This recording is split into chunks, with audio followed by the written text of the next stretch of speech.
अस्सलाम वालेकुम। तो आज का हमारा जो टॉपिक है वो है लोअर लिम्ब की पोजीशनिंग का। तो स्टार्ट करते हैं। Positioning terminologies. फर्स्ट पे हमारे पास आता है डॉर्सल सरफेस। तो वो हम किसको कहते हैं कि superior surface of the foot जो होती है उसको कहते हैं हम डॉर्सल सरफेस। ठीक है, इसमें क्या होता है कि हमारे पास स्लोप बन रहा होता है। ठीक है, अगर हम एंकल को देखें ना, टखने से लेकर अंगूठे तक हमारे पास एक स्लोप बन रहा होता है। ठीक है, ऊपर से नीचे आ रहा होता है पाँव। ठीक है, एट अ वेरिएबल एंगल एक एंगल बना रहा होता है। किस तरह? फ्रॉम द एंकल, टखने से लेकर अंगूठे तक एक एंगल बनेगा। ठीक है, और दूसरा हमारे पास मिडल साइड से लेकर लेटरल साइड तक। ठीक है, ऊपर से नीचे और दाएं से बाएं हमारे पास जो एंगल बनता है ना, एक उस तरह एक स्लोप की तरह बनाएगा। ठीक है, सेकंड हमारे पास आती है कि प्लांटर सरफेस। हमारे पास क्या होती है कि जो inferior surface of the foot होती है उसको कहते हैं प्लांटर सरफेस। ठीक है, थर्ड हमारे पास होती है मीडियल एस्पेक्ट। मीडियल एस्पेक्ट क्या होता है कि the surface nearer to the mid line of the body. ठीक है, उसको कहते हैं मिडियल एस्पेक्ट। और द लेटरल एस्पेक्ट होता है कि जो further away from the mid line. ठीक है, जो दूर होती है बॉडी की मिड लाइन से, उसको कहते हैं हम लेटरल एस्पेक्ट्स। नेक्स्ट आता है हमारे पास मीडियल रोटेशन में क्या और लेटरल रोटेशन क्या है। ठीक है, मीडियल रोटेशन का मतलब है कि लोअर लिम्ब को हम रोटेट करेंगे इनवर्ड। ठीक है, towards the mid line of the body so that the interior surface faces the medially. ठीक है, एंटीरियर सरफेस हमारे पास कौन सी थी? वो इंटीरियर सरफेस हमारे पास जो है वो मीडियली हमारे पास फेस करेगी। इंटीरियर सरफेस हमारे पास अगर हम प्लेन सजिटल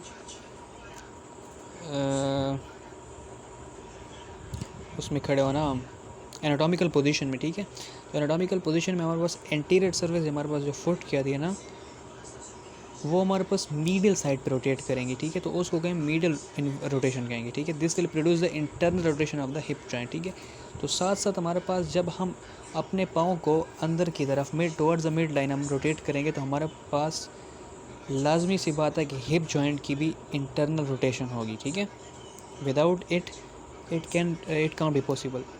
अगर हमारे पास लेटरल रोटेशन आती है उसमें क्या होता है कि the lower limb is rotated outward. ठीक है, आप पिक्चर में देख ले, तो इसमें हमारे पास so that the interior surface होती है वो लेटरल साइड पे हमारे पास अब फेस कर रही है। This will produce the external rotation of the hip joint. ठीक है, अब हमारे पास रोटेशन तो हो रही है लेकिन एक्सटर्नल होगी हिप जॉइंट की। ठीक है, नेक्स्ट हमारे पास होता है डोर्सी फ्लेक्शन और प्लांटर फ्लेक्शन में क्या फ़र्क है। तो dorsi flexion of the ankle occur when the dorsal surface कौन सी है? Superior surface is moved in A superior direction. ठीक है, अगर हम सुपीरियर डायरेक्शन मतलब नीचे से पाँव को ऊपर जैसे उठाते हैं तो उसको कहते हैं हम डॉर्सी फ्लेक्शन। ठीक है, और इसके बिल्कुल opposite planter flexion of the ankle joint occur when the plantar surface of the foot is moved in A inferior direction. नीचे की तरफ अगर हम पाँव को डायरेक्शन देते हैं तो वो हमारे पास होगी प्लांटर फ्लेक्शन।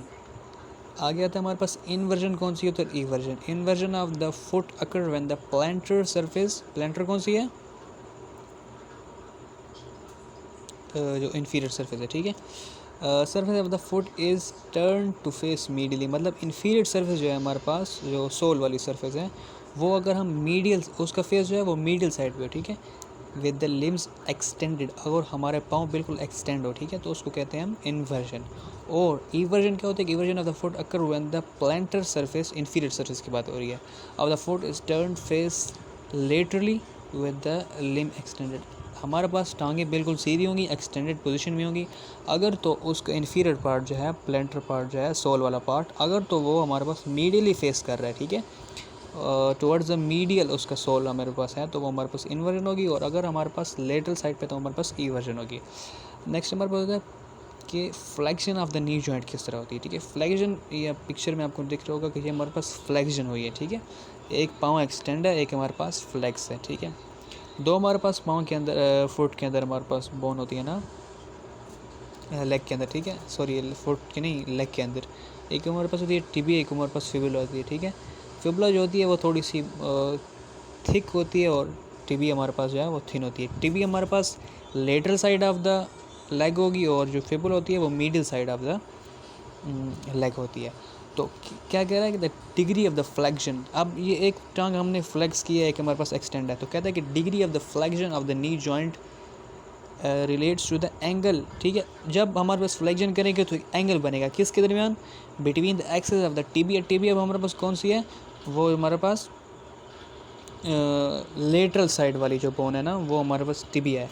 तो कहता है कि उस टीबिया का angle between the axis of the tibia when the knee is extended, अगर हमने एक्सटेंड की हुई है लेग को तो उसके दौरान, और अगर हमने फ्लेक्स की हुई है, ठीक है, तो दोनों टांगों के दरमियान जो डिफरेंस बन रहा है इसका टीबिया का, उसको उसकी बात कर रहा है। कहता है कि the degree of the flexion of the knee joint relates to the angle between the axis of the tibia when the knee is extended. अगर हमने नी को एक्सटेंड किया हुआ है, ठीक है, तब हमारे पास एंगल ऑफ द टीबिया क्या बन रहा है, ठीक है, और जब हमने angle of the end the angle of the axis of the tibia when the knee is flexed, और एक हमने पाँव को फ्लेक्स किया हुआ है तब जो एंगल बन रहा है, ठीक है। तो इन दोनों के दरमियान जो है ना, जो एंगल बन रहा है उसको हम फ्लेक्शन कहेंगे, ठीक है।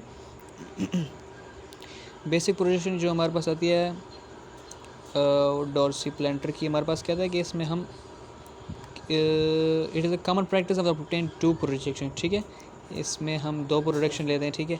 एक हमारे पास डॉर्सिप्लेंटर होती है और एक हमारे पास डॉर्सिप्लेंटर ओब्लिक है, ठीक है। कैसेट हम यूज़ करते हैं 24x30 सेंटीमीटर की हाई रेजोल्यूशन कैसेट होती है। Lead rubber mask is use to mask off the each half of the cassette is not in use. Cassette बड़ी होती है, ठीक है, तो उस पर हम दो रेडियोग्राफ ले सकते हैं। तो आधे का जो रेडियोग्राफ है उस पर हम रेड जो है ना लेड का मास्किंग कर देते हैं, ठीक है, ताकि हमारे पास वो इरेडिएट ना हो, एक्सपोज ना हो रेडिएशन से, एक्सरे से, ठीक है, ताकि नेक्स्ट हमारे पास दूसरी इमेज भी हम हासिल कर सकते हैं। नीचे कहता है कि डॉर्सिप्लेंटर बेसिक प्रोजेक्शन हमारे पास है, ठीक है। डॉर्सल सरफेस हम कहते हैं सुपीरियर सरफेस को, और प्लेंटर सरफेस कहते हैं इन्फीरियर सोलवरी सरफेस को, ठीक है। तो कहता है कि ये हम क्यों करते हैं, ये हम इसलिए करते हैं ताकि हम टार्सल और टार्सो मेटाटार्सल जॉइंट, एक हमारे पास टार्सल जॉइंट्स होते हैं, ठीक है, बिटवीन द टार्सल बोन्स, एक होता है टार्सल और मेटाटार्सल, इन दोनों के दरमियान जो जॉइंट होता है। तो इन दोनों को हम डिमॉन्स्ट्रेट करने के लिए ये हम प्रोजेक्शन बनाते हैं।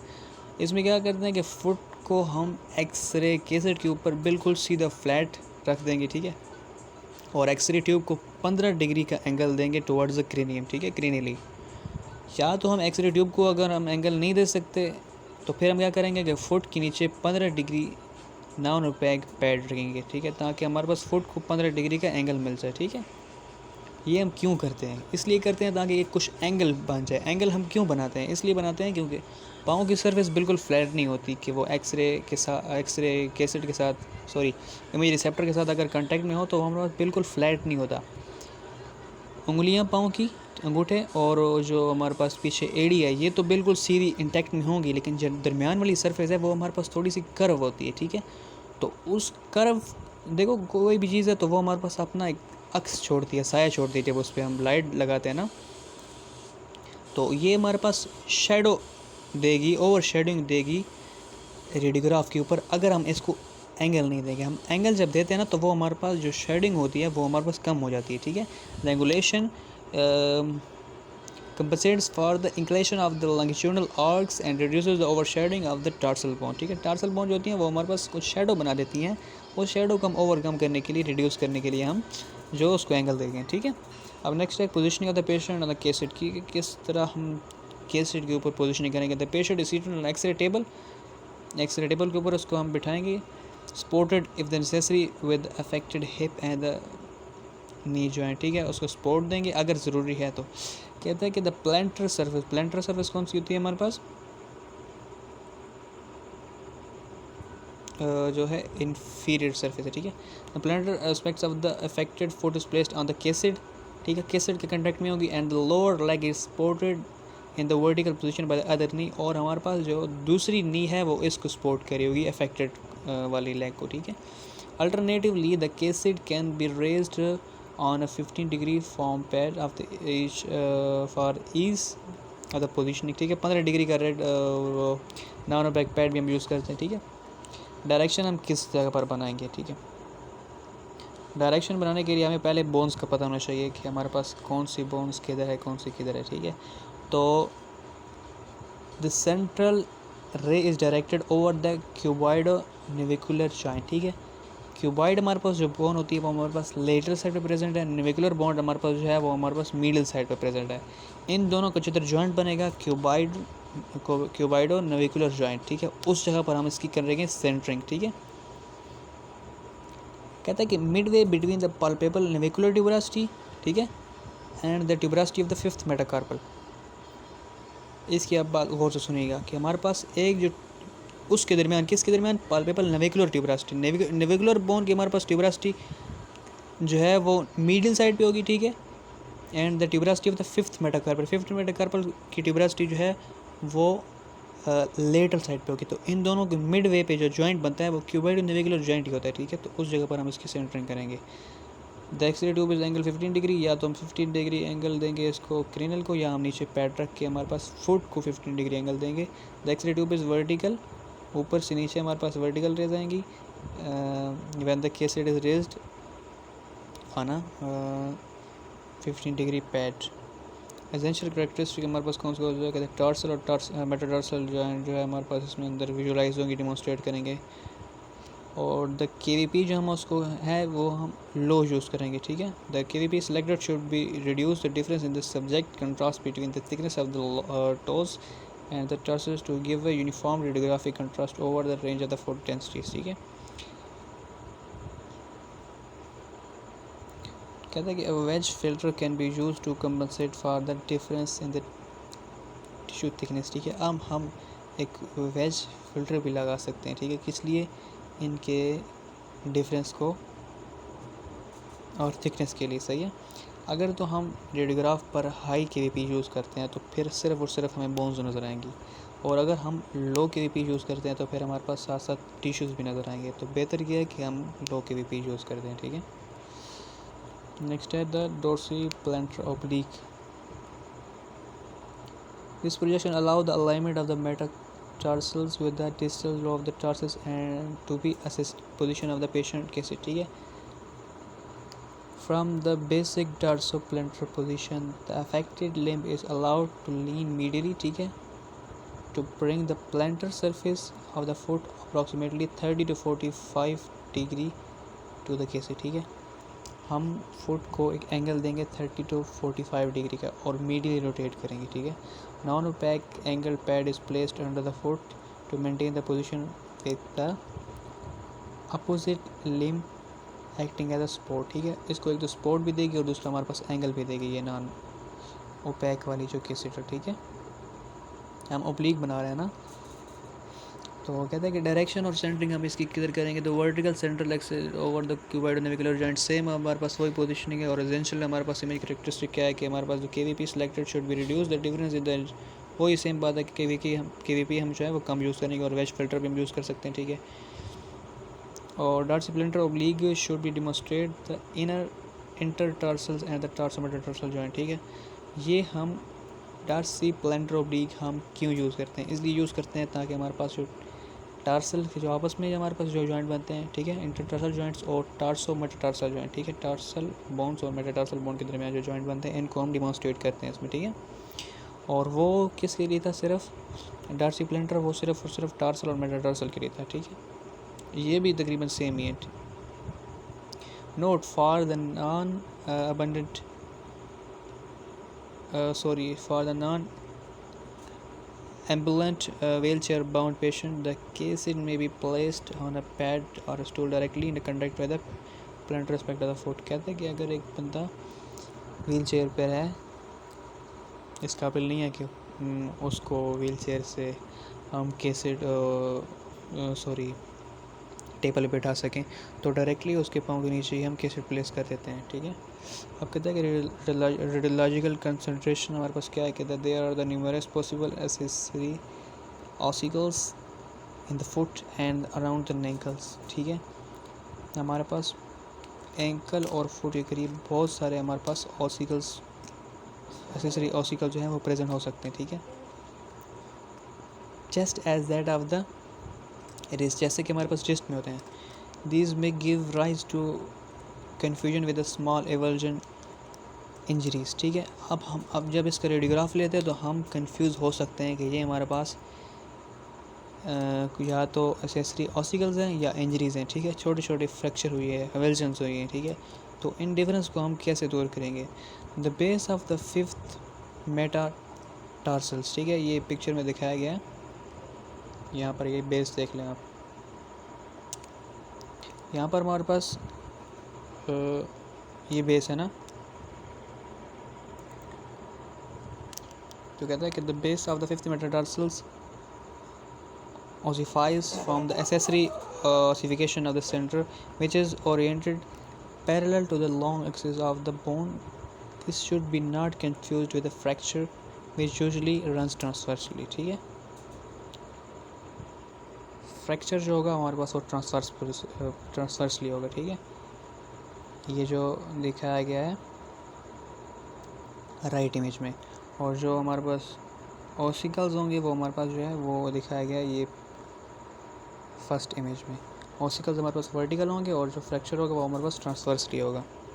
ये लाइंस नज़र आ रही है ना फिफ्थ मेटाटार्सल की जो बेस है उस पर, एक लॉन्गिट्यूडनल है और एक हॉरिजॉन्टल है ट्रांसवर्सली। तो ट्रांसवर्स फॉर इंजरी या एवल्जन इंजरी, और हमारे पास दूसरे जो है हमारे पास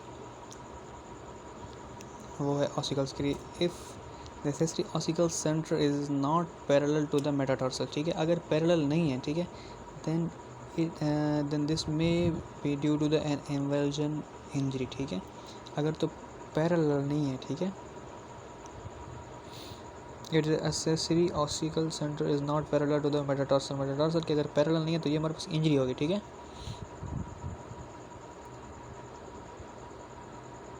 मतलब वो ट्रांसफर्स अगर होगा, पैरेलल नहीं होगा तो ट्रांसफर्स होगा ना, तो वो हमारे पास इंजरी होगी। कहते हैं कि एक हमारे पास है कि Lisfranc fracture dislocation at the base of the metatarsals are difficult to see. हमारे पास मुश्किल होता है इसको देखना। Expect oblique projection and will be masked by the underexposure. तो हम इसीलिए इस फ्रैक्चर को देखने के लिए भी हम ये ओब्लिक पोजीशन बनाते हैं। ठीक है, ये हमारे पास रेडियोग्राफ है showing the fifth metatarsal ossification centre of the left and the fracture base जो है ना fifth metatarsal on the right. ठीक है, जो फ्रैक्चर हुआ है वो राइट साइड वाली इमेज में है, और जो ऑसिफिकेशन हुई है ऑसिकल्स की वो हमारे पास लेफ़्ट वाली पिक्चर में है। अब कहते हैं कि अगर हम इसी की लेटरल पोजीशन बनाएं तो this is the used addition to the routine tarsal plantar projection. किस लिए करते हैं? To locate the foreign body.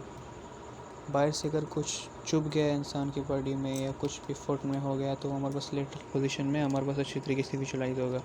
It may be also use to demonstrate a fracture और dislocation of the tarsal bone. कोई fracture या dislocation है तो तब भी, और base of the metatarsal fracture और डिसलोकेशन। ठीक है, पोजीशनिंग ऑफ द पेशेंट हम इस तरह में किस तरह करेंगे लेटरल में, from the dorsi planter position. ठीक है, डोर्सी प्लेंटर ये पहली वाली पोजीशनिंग देख लो। ठीक है, ये डोर्सी प्लेंटर पोजीशनिंग है। इससे हम क्या करेंगे? The leg is rotated outward. Outward पे जब हम लेग्स को रोटेट करेंगे, ठीक है, to bring the lateral aspect of the foot is in contact with the cassette. समझ आ रही है? A pad is place under the knee of for the support. Picture में देखें, the position of the foot is adjusted slightly to bring the plantar aspects perpendicular to the cassette। पर plantar aspect हमारे पास superior surface है, वो हमारे पास अब cassette के perpendicular आ गया। ठीक है, डायरेक्शन और इसकी किधर किधर करेंगे सेंटरिंग, तो वर्टिकल एक्सरे हम यूज़ करेंगे, और ये हमारे पास ओवर द नेविकुलर क्यूनिफॉर्मस बोन करेंगे। ठीक है, ये अगर आप देख लें तो ये हमारे पास नेविकुलर बोन है, और ये हमारे पास यूनिफॉर्म बोन है। ठीक है, तो इन दोनों के दरमियान जो जॉइंट बनेगा इधर हम जो है इसकी सेंटरिंग करेंगे। तो एसेंशियल कैरेक्टरिस्टिक इसमें कौन कौन से आने चाहिए? तो for examination first suspected foreign body, हमें अगर सस्पेक्टेड हो कि फॉरेन बॉडी मौजूद है तो KVP जो है वो हमारे पास लो होनी चाहिए। Selected should be adequate to show the foreign body against the soft tissues structure. ठीक है, इतनी होनी चाहिए ताकि हमारे पास सॉफ्ट टिश्यूज़, और वो ज़्यादा नहीं होनी चाहिए, मतलब जितनी हम कम KVP यूज़ करेंगे तो हमारे पास अच्छे तरीके से विजुलाइज हो सकेगी foreign body over the soft tissues. अगर हम KVP ज़्यादा यूज़ करेंगे तो फिर हमारे पास हमें फॉरेन बॉडी नज़र नहीं आएगी।